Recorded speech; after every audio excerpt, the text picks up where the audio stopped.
Hey everybody, it's FREEDO here for Your Overwatch. Eddie is in Korea, lucky him, at the Overwatch Fan Festival, and he got the opportunity to film a pair of interviews with Blizzard devs as they answer questions from a range of subjects. This one is with Matthew Hawley, who you may not have seen before because he doesn't often do press stuff, but he actually has a quite high ranking in the Blizzard hierarchy. He is the senior game producer of Overwatch, and alongside him is concept artist David Kang. In this interview, we get their take on role queue, aspirations for a replay system, and essentially how they've had to divert resources either into LFG or away from new content while they were doing the Overwatch League, as well as their process of creating new heroes, and if they take spreading diversity into account when creating them. Jumping right into it, the very first question asked is about the replay system, and here's Matt's reply. Yeah, so replay system, mass spectate, match history, like all that stuff is kind of highly interrelated in one way or another and really, really complicated.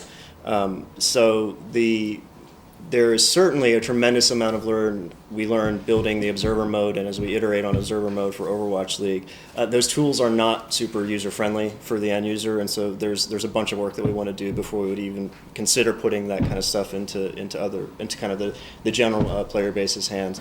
But that said, it's a constant balance of different features. Like, do we do an LFG and endorsements versus doing a replay system? And we made the call that LFG and endorsements was probably better for the game right now. But that doesn't mean that our feature team won't be looking at doing other things like that. We very much want it. It's just a matter of priority and getting the time to build the system. How do you guys go about choosing what your priorities are? Because I know that there'll be a lot of things that people ask for all the time, like replays is a big one. But how do you internally as a team go through all the things that I'm sure all you guys want in the game too? And that's a big part of it that I think people forget. How exactly do you decide what's next?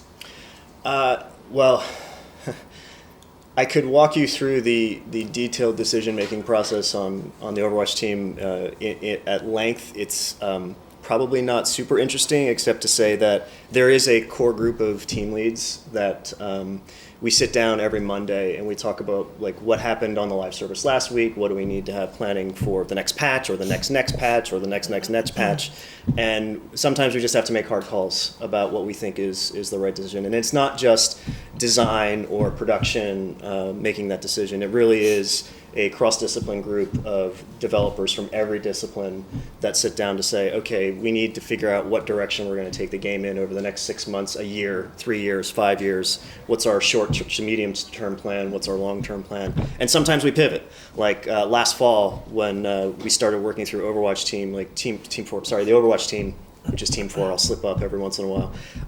But the Overwatch team, the Overwatch League last fall, was the actual employees in the Overwatch League was very small, and Team 4 helped carry a bunch of the weight and help in terms of team branding and all that stuff. That was a conscious decision where we pivoted dev resources to help make sure Overwatch League was successful instead of perhaps working on a new feature that we could have potentially added to the game. So it's business priorities, it's team priorities, it's community priorities. That's sort of what that high level group of people is that is trying to balance the needs of all those different stakeholders. Okay, good. It's quite observable how you guys dev certain features from a small direction. I would say LFG is kind of a response to the role queue arguments that you've heard from the community for a long time. Team queue, things like that. It's kind of this answer to playing Overwatch in a more cohesive way with people in the roles that they want to play, all that kind of stuff. Where do you see that direction going eventually? Because I think that there's still those in the community that would be like, can I just queue up as a healer? Right, that's what they want. And I understand that there's a difference between someone saying they wanting something and then being confronted with the reality of it. I just wanted to get your guys' feelings about that whole issue and how you think LFG is performing, answering that desire, and where's it going, basically. Yeah. So I don't.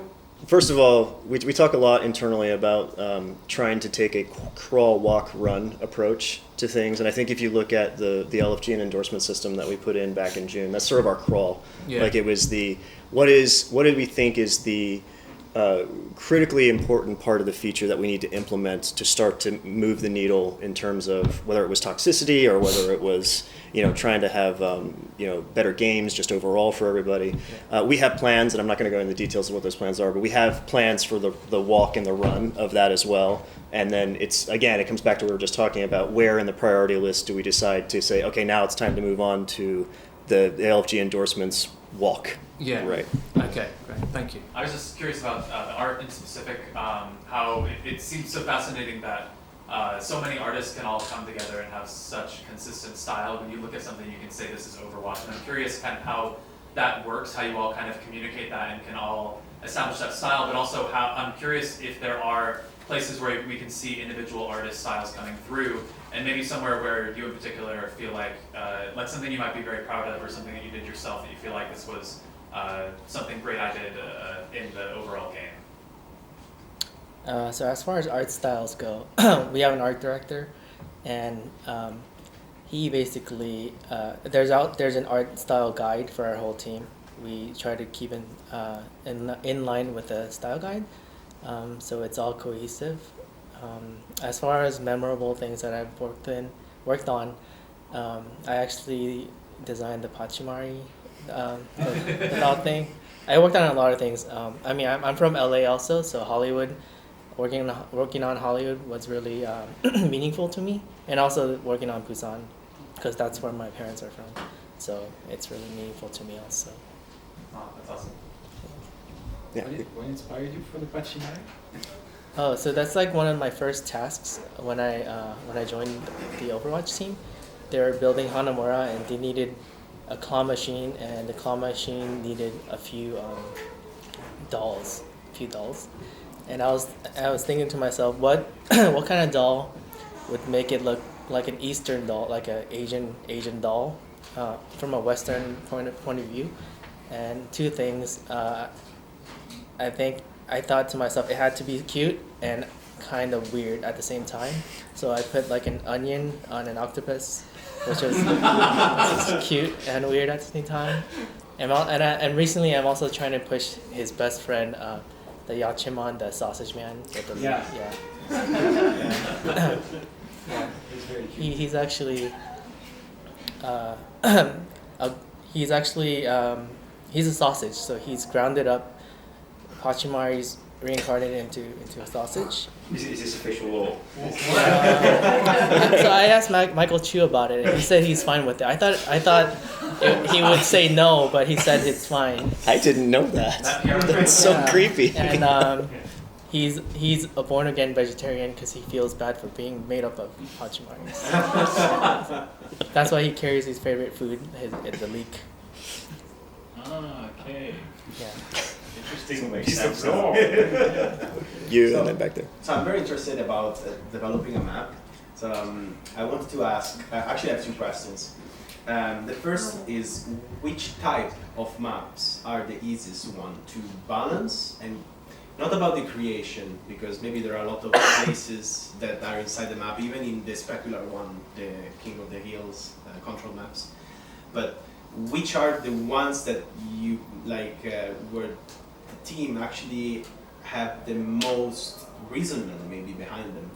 Like which type of maps? And the second question was about role queuing. Like, are you considering role queuing? Not the looking for group, just basically joining into the game and having the possibility maybe to pick between main tank, healer, and flex that does both off tank and DPS. Yeah, I think so. On the map question, I don't know that any one type is more or less difficult to balance than the other. They all have their challenges. We've I don't know if you guys remember the original Temple of Nubis back in beta before we had the double. It was a single choke with nowhere through. And we played with that for a long time, and it wasn't a problem. And then we realized it was a problem, right? So I think there are a lot of tools that we use. Like, we get a tremendous amount of data back from the business intelligence guys who they're called Global Insights internally, who provide us with just information about what's happening in different skill brackets across these different maps. And then our designers will periodically look at that data and figure out, okay, we're skewing a little bit further away from 50-50 than we would like on this particular map. And it's never necessarily the same.